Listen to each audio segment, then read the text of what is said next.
فكلي واشربي وقري عينا فإما ترين من البشر أحدا فقولي إني نذرت للرحمن صوما. Hi everyone, Assalamu alaikum. Welcome to the Islamic Mary podcast. So one of the things I'm trying to explore in this podcast is the idea of a book as a journey. A book can take you different places, it can open up new opportunities, it can allow you to engage and interact with new people. And when writing the book, The Islamic Mary, I've got the opportunity to travel different places, speak at different conferences, universities, and I've got to meet a lot of really interesting people. One of them is Asma Afsaruddin, who is the editor of the Oxford Handbook on Islam and Women. As I was writing the book on the Islamic Mary, I was really interested in this idea of women in the Quran. And as I started looking at the handbook and the 32 different articles within it, I stumbled upon her article, which I found extremely fascinating and interesting. So for today, I'm going to interview Asma Afsaruddin about her edited volume, how she put the volume together, her particular article, and the implications that her work may have on modern Muslims and global society. And with that, my interview with Asma Afsaruddin. I want to thank Dr. Asma Afsaruddin for joining the Islamic Mary podcast. Asma Afsaruddin is someone who I look up to as a role model, and recently she's written this really important book, edited, called Oxford Handbook on Islam and Women. So I look forward to engaging that more with you today. So welcome, Asma Afsaruddin.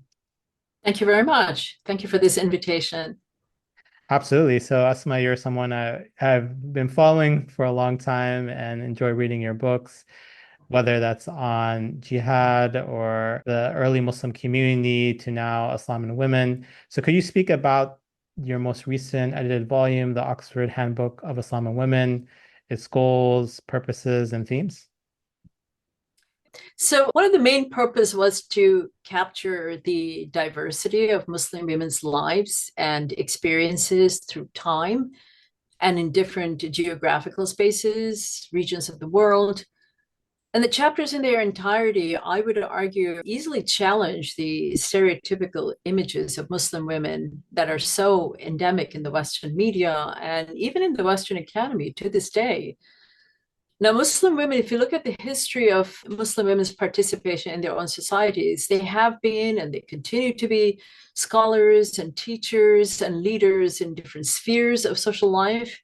They have been and continue to be engaged in business and entrepreneurial activities of various kinds, and therefore contributing to the economic well-being of their societies. And history shows us that wealthy women typically were often heavily engaged in charitable activities. And an important part of their charitable activities was to endow important institutions like madrasas, and that in the pre-modern period were actually institutions of higher learning. They endowed hospitals, orphanages, and other charitable institutions of the kind.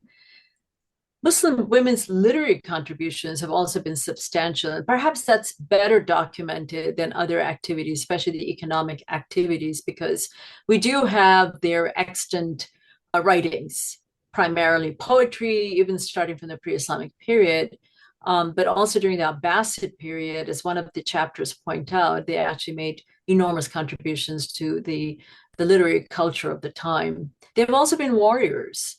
And this is something that we can retrieve from historical works, from the Hadith literature, where women's participation in actual battles. And of course, they've always contributed to charitable work, humanitarian assistance on the battlefield, but they were actually also engaged, some of them, this was by no means a common occurrence, but some of them were engaged as well in actual combat, and they were then given the equal share of the spoils on a par with the men. They've also been important political actors in their own right. And of course, the earliest example that comes to mind is that of Aisha, the widow of the Prophet. But then we have other examples through history. As one chapter points out, there are the Begums of Bhopal in the Indian subcontinent. There's been Benazir Bhutto and other women heads of state in the modern period. And the volume specifically starts off with discussing specific verses from the Quran that have to do with women and examines the commentary literature that has grown up around these verses from the 8th century onward, and provides a robust engagement with the views of male exegetes, mostly from the pre-modern period, and then contraposes them to the views of modern Muslim women exegetes. And one of the purposes for doing that is to highlight the phenomenon that we call Islamic feminism, which became a movement, quite a robust movement from the maybe late 19th century is too early, but from the 20th century onward. Other chapters in the handbook deal with the hadith and legal literature that provide rules that have guided and impacted women's lives in different settings. By foregrounding all these activities of women through different time periods and in different parts of the world, it hopefully achieves one of the goals of the handbook, which was to foreground women's voices and their agency as they not only engage these different sources, the Quran and the Hadith and the legal literature and so forth, but also as they interpreted them and revisited the traditional meanings that have been assigned to a number of these sources. Wow, that's amazing. I definitely felt that reading the volume, where you're actually hearing the voices of Muslim women, and then you're also engaging in original research regarding Muslim women and giving a voice and agency to these Muslim women scholars. So you mentioned this point about stereotypes. I'm really fascinated about that, and this idea that the volume presents Muslim women as who they are, and it challenges certain stereotypes of Muslim women that are found in general culture and Western society. But you also mentioned in the academy. Could you speak more about that, about the general stereotypes that the volume is speaking towards? Well, right. Well, one of the persistent stereotypes is that Muslim women are a monolith, that they can be discussed as in kind of undifferentiated collectivity. So if you find one Muslim woman on the street, and this is a particular beloved tactic of the media, if you find one Muslim woman on the street and you interview her, and then she's assumed to speak for all Muslim women, right? But the handbook actually deliberately casts a very broad net. We've also ventured outside of the Middle East. There's also this persistent stereotype that if you talk about Muslims, you only have to focus on the Middle East, and particularly the Arab world, right? And no one else qualifies as a real Muslim. So therefore, it perpetuates that kind of a monolithic portrayal of Muslim women. Even in the academy, I think there is a certain resistance to studying the lived realities of Muslim women. The tendency has been, and we all know the phenomenon of Orientalism, the tendency has been to simply study textual sources, particularly religious sources, and say, well, of course, this defines how Muslim women are supposed to live. And, acting as if all these are just simply imposed on women and women just passively accept them. Whereas we know that Muslim women have always kind of been engaged in the interpretive process, even if we don't actually have texts written by them preserved in the modern period, right? But we have the voice of Aisha, for example, and the other wives of the Prophet and other prominent women from the earlier period, questioning and debating, how some of these decisions were made by, the prominent male elders of the community. And one of my favorite stories that actually include in my own chapter in the handbook is about how Omar was trying to restrict the mahar, the bridal dower, almost arbitrarily, right? In a public session, and an elderly woman took courage of that and took him to task for it, saying, you were trying to take away something that God himself has given us and promised in his book, right?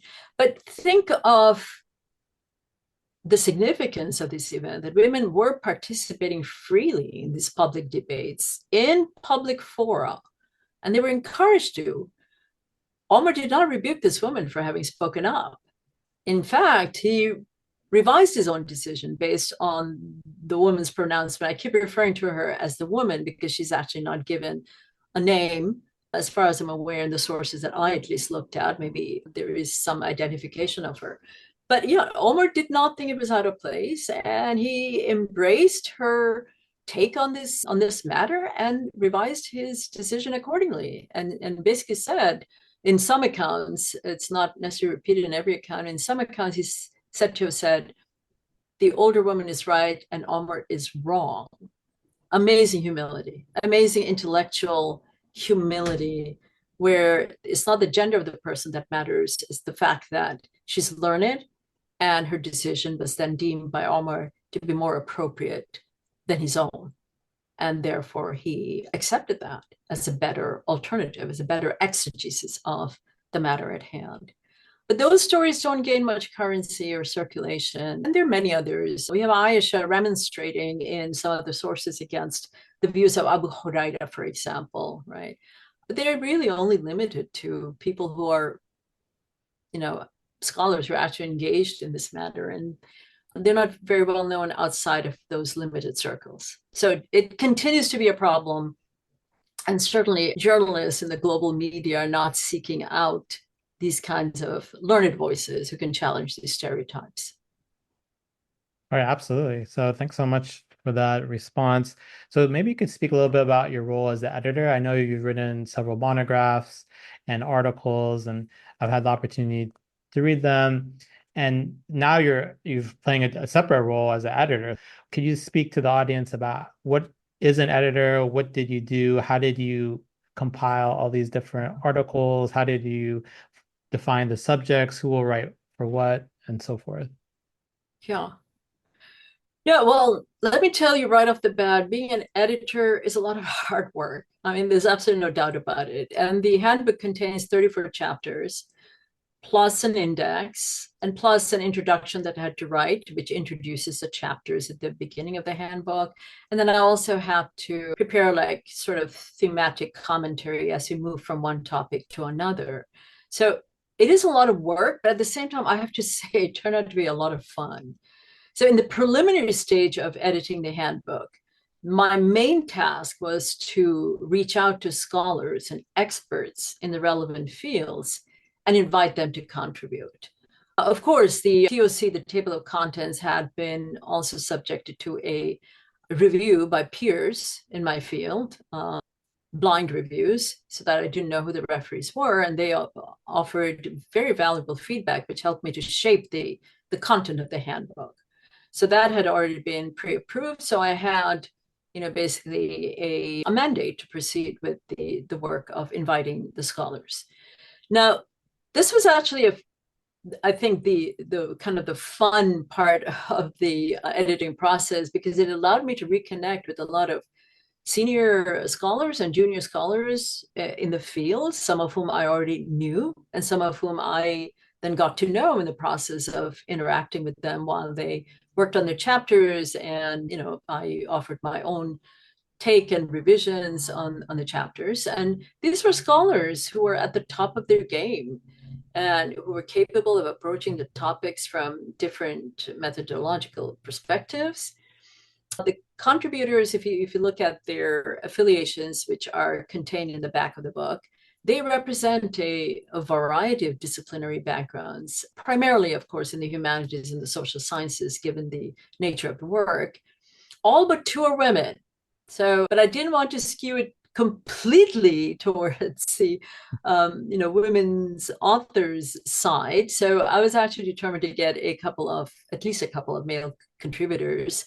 And I did manage to do exactly that, because I think it is important to show that women's issues are important to all. I don't want to silo women's studies in a kind of gendered way, right? Because there are also important male authors who are contributing to this topic.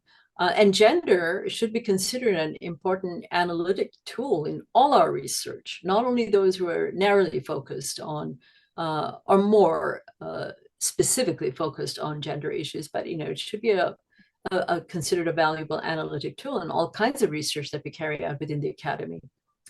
So one of the particular challenges I faced was the onset of COVID in spring 2020. If you recall, it was not so long ago, basically almost everything shut down. Now, authors were already in the middle of writing their chapters, and many of them were thrown for a loop. Now, not everyone has access to a first-class library on their campuses, and we often rely on interlibrary loan service, right? So that shut down. If you remember, the libraries were pretty much shut down, as were the institutions themselves. So that did lengthen the process of writing and being able to comment on the work and producing the final versions. But I want to put in a shout out for all the contributors who hung on there, produced wonderful work that finally saw the light of day last year. Their commitment to the project was exemplary, and we all pulled together despite the pandemic. So if you will notice that in the acknowledgement section of the handbook, I actually have much high praise for the joint efforts that we made to get to the finish line. The whole Absolutely. experience was also quite educational as well for me. I learned so much from my contributors, especially in the section in which we catalog and analyze women's religious and social activism in different modern countries. The chapter authors brought a wealth of firsthand knowledge and expertise to bear on their discussion of so many different regions in the Muslim majority and Muslim minority world. Of course, that included the Middle East, but also South and Southeast Asia, China, North America, and Western Europe, among others. And I anticipate that this section, which draws from fieldwork and ethnography, will prove to be of considerable interest to Middle Eastern social scientists who work at the intersection of religion and lived social and cultural realities, but cannot often go to the Middle East themselves for various reasons. Another important consideration was the thematic grouping of the chapters, which I referred to already. And the final section of the handbook is, I hope, an important contribution to the field because it focuses on how Muslim women, their clothing, their lifestyle choices, etc., how they're often weaponized in specific political and academic discourses, and especially feminist discourses in the West. And therefore, this is frequently the prism through which a Western audience views Muslim women as I mentioned earlier, as an undifferentiated collectivity, right? Apparently, according to these monolithic views, all women wear the hijab for exactly the same reason. All women embrace certain positions for exactly the same reason, right? We just don't see the nuancing of different choices that women make of their own volition after weighing their own sense of well-being and benefit, right? So again, there's this denial of agency to Muslim women, and everything is determined for them in advance, apparently. The two chapters that address this topic, how Muslim women are perceived in the international sphere, actually, I think, is very skillfully contextualize these discourses against the larger socio-political backdrop against which they're occurring. So the experiences of Palestinian women, for example, is not going to be the same as the experiences of women in Egypt or Malaysia and so forth. So I'm hoping again that the handbook as a whole will contribute to undermining these assumptions about Muslim women and their lives. And then ultimately, I have to say that editing this handbook was a highly rewarding experience. It really was, as I said, a lot of fun. And I'm really hoping that the volume will be read widely and stand the test of time. Absolutely, yeah. I always admire the role of the editor, especially in terms of gathering all these articles, all the work and contacting them, making sure that they submit on time, reviewing them, providing feedback. It's a lot of work. So yeah, thanks so much for doing all that. So another question I had was regarding your article. So you weren't just the editor, but you also contributed to this volume. And you had this really fascinating article called Modern Rereadings of the Quran Through a Gendered Lens. So maybe you could speak a little bit about that, your argument there, your conclusion, and how it fits within the general theme of the book. So my chapter basically provides an overall summary and an assessment of the debates in our field as to whether the Quran should be regarded as a text that upholds patriarchy or undermines it. And it critically engages with the commentaries that have been generated by modern women exegetes who self-identify as Muslim and who ponder this question as they study relevant Quranic verses and discuss the commentaries of male exegetes, primarily from the pre-modern period, but also from the modern period, on a number of key verses. So we all know the pioneers in the field, Rifat Hassan, Aziz al-Hibri, Amina Wadud, and Asma Barlas. They ultimately retrieve an egalitarian and empowering message for women from the Quran. But more recently, a handful of Muslim gender scholars have questioned this conclusion, and they've essentially argued that either the Quran has both hierarchical and non-hierarchical verses, or promotes a hierarchical society generally, and that one cannot maintain the absolute gender egalitarianism of the text. I've been intrigued by these debates for a long time, but I've never really gotten around to, examining the textual sources for myself and coming to a conclusion on my own. Well, the handbook offered me an opportunity to do just that. So in the context of writing this chapter, one of the purposes I had in mind was to decide for myself which of these positions, should be considered supportable. So I examined the relevant textual sources that included, of course, the Quranic verses, related hadith, but also primarily the exegetical literature, the prolific tafsir literature that was generated in the pre-modern period. I also used modern commentaries as well. After examining all these sources and reflecting on them, I came to the conclusion, and I outlined the process by which I arrive at this conclusion. But my conclusion essentially was that the egalitarian position is the most credible and cogent one. It can be backed up by specific Quranic verses, and very importantly, by the actual wording within these verses, which, when interpreted without the mediation of the highly masculinist lens of the pre-modern exegetes, yield non-hierarchical meanings. So terms like qawamun, daraja, and fadl that have been typically been understood by male exegetes to mandate a gendered hierarchy that privileges men above women simply cannot, as I argue, simply cannot withstand a contextualized and linguistic study of these verses. Of course, it's a long discussion, as you know, in the chapter, so I obviously cannot get into the details. Also, I don't want this interview to serve as a spoiler. I do want people to read the book itself and the chapter itself. But the overall conclusion I arrive at is that actually these Muslim feminist scholars, some of whom may embrace the term feminist or not, but I call them feminists for reasons that I spell out in the chapter, or gender scholars if you want a more neutral term, they actually have done yeowoman's work in contributing to this discussion, keeping this debate alive. And I'm happy, very happy to have participated in that important conversation. I found that really fascinating that your chapter, as you mentioned, wasn't just a summary, that you actually had a conclusion. So a lot of times in these handbooks, we're just summarizing the state of the field. But here you actually took a position in the conclusion. So could you speak a little bit more about that? You mentioned a little bit about some of the terms, and you're right. We don't want this interview to be a spoiler. We want people to engage, to actually read the chapter, but maybe give some examples of why you came to the conclusions you did. How does those words you mentioned, maybe some of the Quranic figures like Asiya or Maryam, you already mentioned earlier about Aisha as well. So could you speak about the evidences that you saw? So one point I make, and I hope people really pick up on it, is that there isn't a single verse in the Quran that states that women as a whole, as a distinctive category, are inferior to men as a whole, or that all wives must obey all husbands, or women in general should obey men.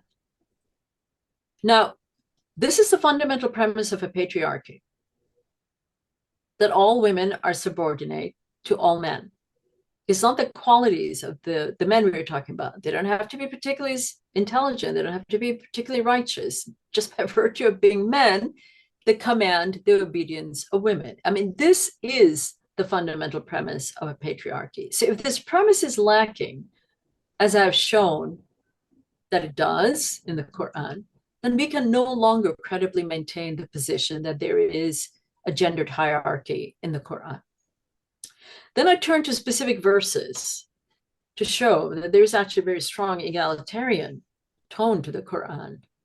So, for example, Quran 4:1 talks about the nafs wahid, the single soul from which males and females are generated, right? So there's a hierarchy. The male and the female are created simultaneously. So ontologically, there is no difference between the male and the female. They were created at the same time by God, and they are equal to one another ontologically by virtue of their method of creation, right? This is a fundamental point. It's one of, I would think, one of the most important verses in the Quran that underscores this point unambiguously. Regardless of this unambiguous meaning that we retrieve in the modern period in particular, a number of medieval exegetes, male medieval exegetes, read a gendered hierarchy into this verse. How? Because, the verse in its plain sense simply does not promote that view. They brought in the biblical creation stories, right, where the woman is created from the rib of Adam, Eve is created from the rib of Adam, and therefore she's considered a derivative being. And then also where, that particular passage in Genesis, which actually talks about how women are required to obey men, and this is then a blanket directive, and how, she's been punished for her participation in the fall. Certainly Christian theologians have read that as the leading to the notion of original sin, and how the woman, Eve, caused the downfall and then allowed for original sin to take root. I think from after At-Tabari is disturbed by the fact that this story is not intrinsic to Islam, to Islamic sources, right? Certainly not in the Quran. But after At-Tabari, that kind of questioning of the origins of the story starts to dissipate, so that we find that in the commentary literature, it regularly becomes a part of the exegesis of Quran 4:1 and other verses that deal with the creation of Adam and his wife. And after a while, as you might imagine, by the time we get to the Mamluk period, this is taken for granted, that this is the proper understanding of the verse, despite the actual wording of these verses that simply do not suggest or state plainly that this interpretation was possible in the Quranic milieu. But as I argue in the chapter, if you're determined to find something, if you're determined to find a particular meaning, then you are going to find a way of making that interpretation fit. And so the biblical story provided the pretext, the exegetical pretext for articulating the theory of women's derivative and therefore inferior status with regard to men. In addition to Quran 4:1, we have the famous Quran 33:35, right, which talks about men and women who are equally rewarded for their faith and good deeds. No higher valuation of a man's actions over that of a woman. If they are going to carry out a good deed, then they get exactly the same reward for that particular deed. No ifs, ands, or buts. It's about as plain as it can be. It's another favorite verse of many Muslim, particularly feminist scholars these days, is Quran 9:7:1. And this verse basically states that men and women are equal partners. And because especially in the activity of commanding what is good and preventing what is wrong. And this has huge implications, I think, for the modern period. Now, I give kind of a rundown of some of the more prominent commentaries on this verse. And practically everyone agrees that the verse does point to the complementary roles of men and women in propagating Islam, in calling to goodness, and so forth. But they never actually talked about how this might have an effect on the public sphere. And I think the medieval, and I argued this, that the medieval male imaginary actually could not extrapolate such a meaning given the circumstances. But we're living in very different historical circumstances. And so Muslim feminist scholars often latch onto this verse saying, basically the sky's the limit in terms of what women can do, as long as it promotes what is good and as long as it prevents what is wrong. There should be no activity that is barred for women, because if they have the same capabilities and aptitudes as a man, then they're also qualified to compete in these arenas on an equal footing with men. And so this is a verse that has gained more prominence lately.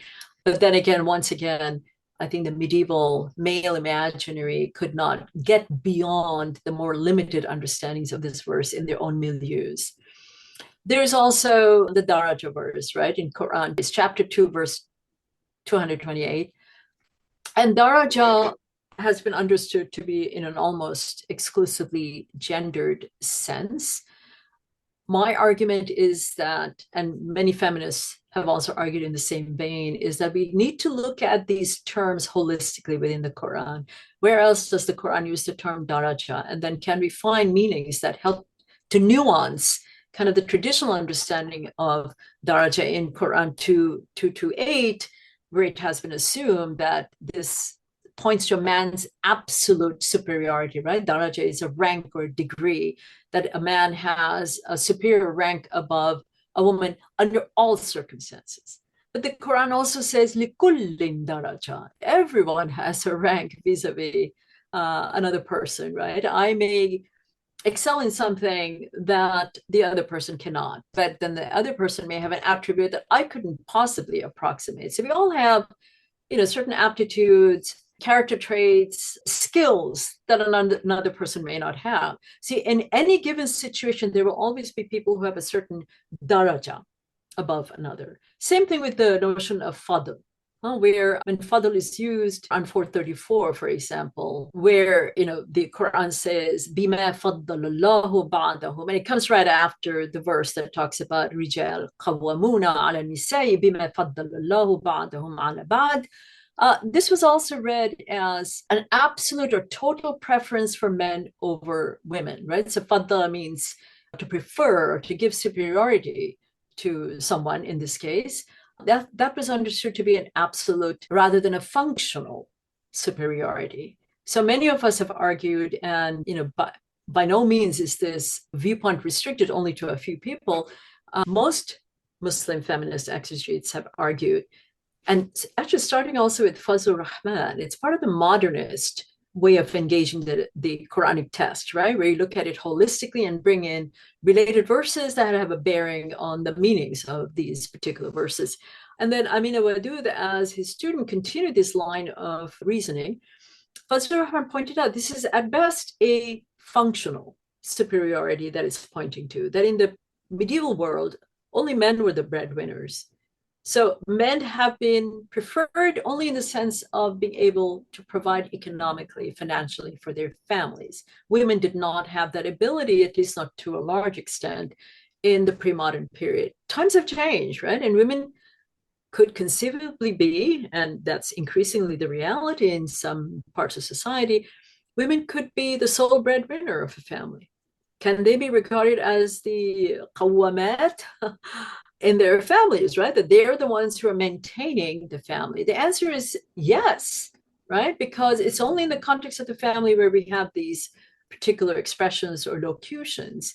If that situation should lapse, as it is increasingly in the modern world, where men are no longer the sole breadwinners, then we're talking about a functional superiority that was granted to men in the early period that is no longer valid, and that a woman could actually, by virtue of her function within the family, assume that position as well. The medieval exegetes also loved Quran 2:82, where it talks about a women's witnessing during a loan transaction, daim, right, in the Quran, where two women are then said to bolster one another. If one should forget, the other should remind her, and they are then deemed to be equivalent to one man. And I look at the various interpretations, but also point out that in actual application, even conservative jurists like Ibn Taymiyyah did not accept the idea that women were not qualified in general to bear witness in a court on their own authority. That means a single woman. And in fact, we know even the most conservative circles, single women can give testimony on matters that pertain only to women, right? Like in matters of, say, menstruation, pregnancy, and so forth. Women are assumed to be valid witnesses on their own authority. Then the notion of nushuz, which occurs also in 434. If we don't consider the two verses together that refer to women's nushuz in 434 and men's nushuz in 4128, I think we are led astray. Then we assume that we're really talking only about women's disobedience and therefore they can be disciplined. But men's nushuz don't count, or men are incapable of being nashis because of the fact that they are men and don't owe obedience to anybody. So I have a rather long and complex explanation of this verse, but ultimately I come to the conclusion that 434 simply cannot be invoked to support any kind of a patriarchal marriage where the wife is automatically assumed to be obedient to the husband under all circumstances.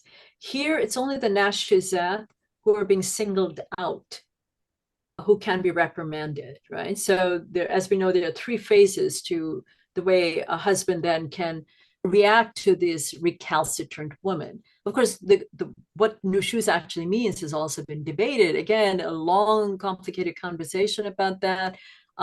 Essentially, I think there's a general consensus that nushuz means a certain kind of arrogance that you display towards your spouse and unwilling to carry out the terms of your marriage, right? Marriage is described in the Quran as one that is based on mercy and affection between the husband and wife. And if that is lacking, and if one party is not willing to be a party to the marriage anymore, then there are ways of getting out of a marriage, right? Rather than let it continue unhappily. But nushuz is applicable then to both spouses. Both men and women can be guilty of nushuz. The three-pronged method of trying to bring the woman back into the fold ends with, I think, one of the words that, or an imperative in the Quran that's been highly contested even to this day. And that's the notion of beating, right? Derived from the root daraba, or the verb daraba, which can, however, be translated a number of different ways. People have become fixated on the sole meaning of daraba as beating, but I give an example in the book how daraba can simply mean to pat affectionately, lightly tap. There's an example of when the Prophet is very pleased by the answer that Mu'adh ibn Jabal gave him as he's setting out for his campaign in Yemen. And the Prophet was so delighted with his response, he actually darabat him, right? Now, it would be absolutely mistaken to translate that as he struck him or beat him up, black and blue. That's simply not possible. The context tells us that it has to be translated as patted him affectionately. He was so happy with the response. So why do we assume that, given the fact that the Quran emphasizes that an Islamic marriage must be grounded in love and mercy and affection between the wife and husband, why do we assume that a beating is in any way a feasible, a plausible meaning in this context? And I have to point out that even the pre-modern male exegetes took great care to explain this imperative as not to strike in any way to cause harm or pain to the woman.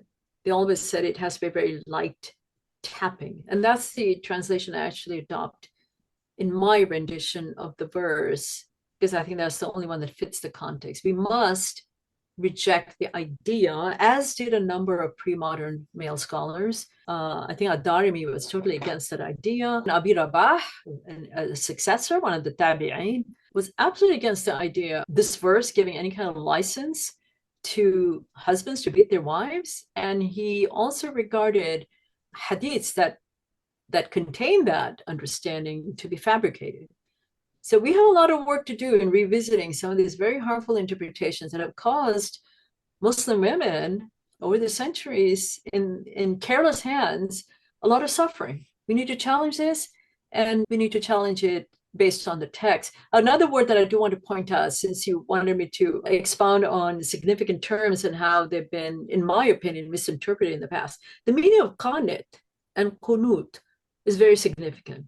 Now, Mary is among the qanitin. Now, male exegetes almost uniformly, there are some outliers, but not too many, are almost unanimous in understanding, again, in verse Quran 434, the meaning of qanitat in that verse. So it describes righteous women and righteous wives as being as-salihat, righteous, and qanitat. Now, translation is critical here. A lot of people who look at only English Qurans will translate that as obedient. That's very misleading, because then it leads to the idea that you're talking about obedience to their husbands. Qanitat means here obedient to God. When it's used for men, we never say that it refers to obedience to a human being, and certainly not to their wives, right? So Quran 33:35, for example, describes righteous women and men as qanitat and qanitun, and it means exactly the same thing. Now let's bring in Mary. Mary is described as one of the qanitin. She had no husband. This is Virgin Mary. Aren't they undermining their own interpretations by, I'm talking about the male exegetes here, by understanding qanita for a woman or qanitat as somehow mandating obedience to their husbands? Because if Mary is this prime example of a devoutly worshipful, obedient woman, obedient to God, then why are the male exegetes importing the husband into this equation? The husband has no role to play in this qunut, right? It's devout worship only of the one God. And if you look at classical dictionaries and modern dictionaries like Hanswehr, we find that meaning very clearly spelled out. So there are a number of these examples. I could go on. As you can see, I actually am very vested in this project of rereading and revisiting classical interpretations of key verses that have been used to create a very patriarchal family in the Islamic context. And I personally think it violates the Quranic ethos, and it has done a lot of violence to the whole gestalt of the Quran, the whole spirit of the Quran. All right, wonderful. Thanks so much. Yeah, I think there's so much there, and I hope you continue to write on these terms and on this point about the implications. So maybe we could end there on the idea of the implications of your specific article and the edited volume. Where does this help us as modern people? And then how does this inform your future work? Well, I hope it will allow people to see that interpretive activity, first and foremost, is a multifaceted activity, right?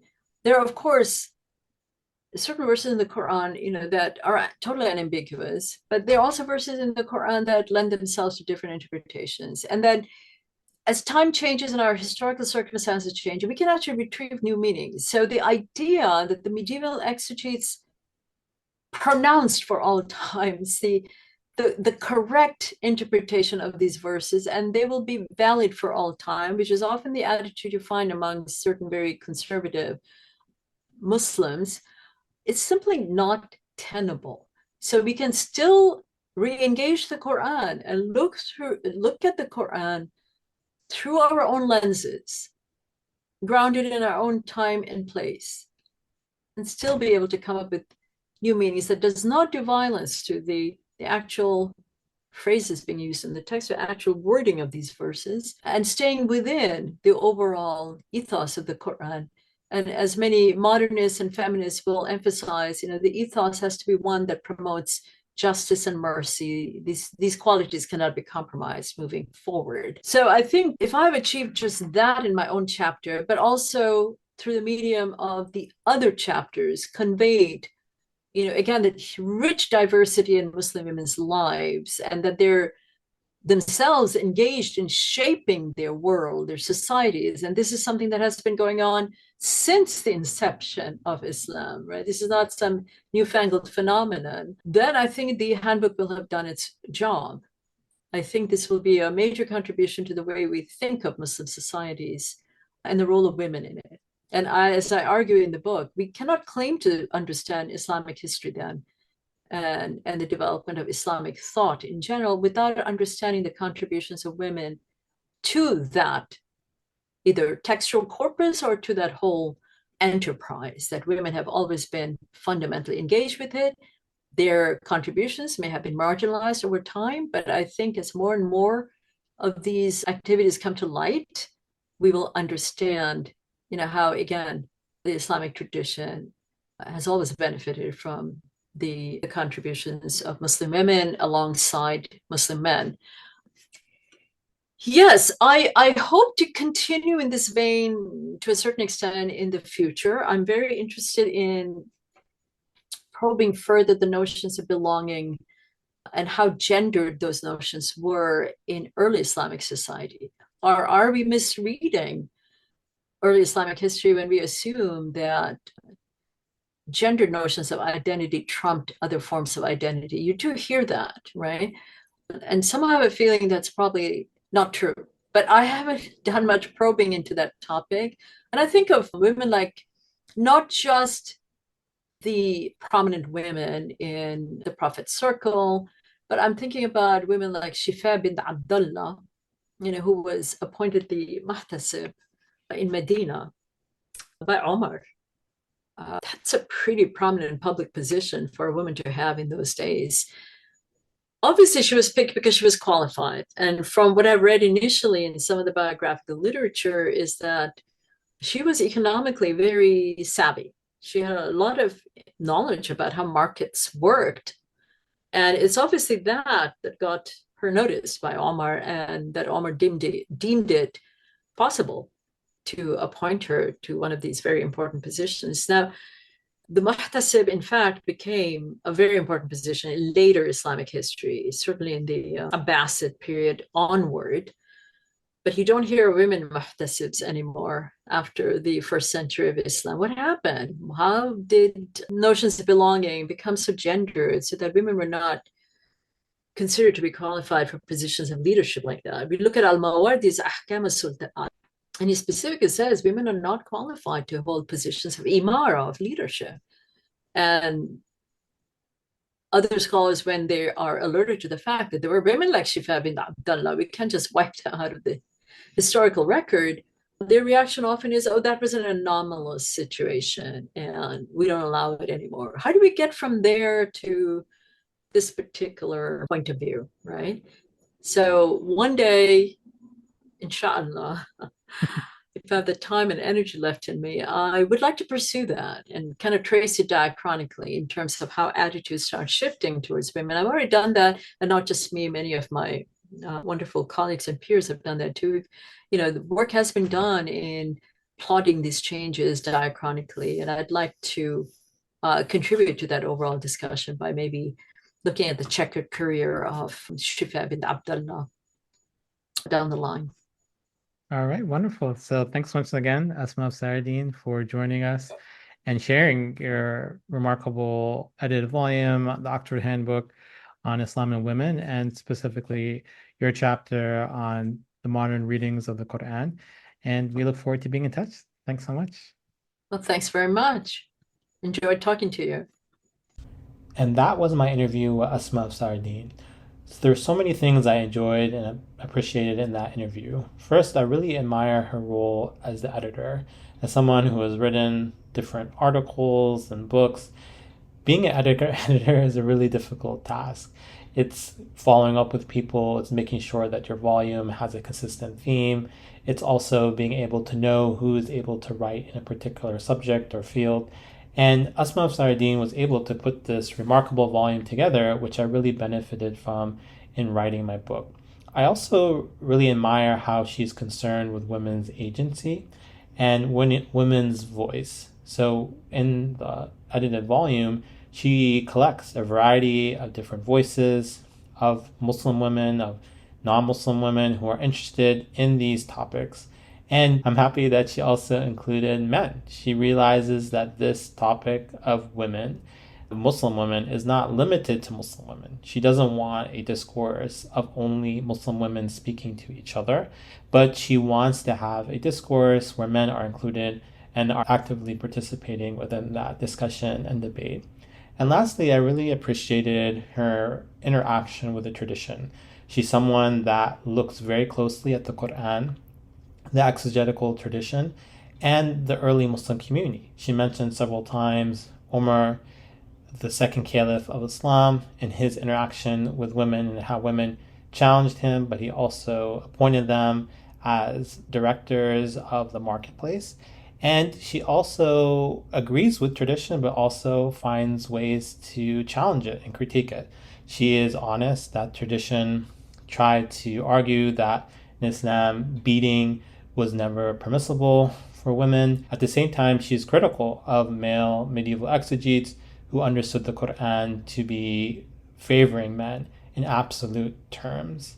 So I really appreciate the way she nuances her interaction with tradition and how she finds meaning within it, but also the ability to critique it and find new interpretations for the modern world. So thanks so much for listening to the Islamic Mary podcast. Please subscribe, share the podcast with your friends, students, and colleagues. You can also visit my website to learn more about my research and blogs. And I invite you to join my newsletter, where you can be updated on my current research, especially my forthcoming book on the Islamic Mary. Thank you very much and take care.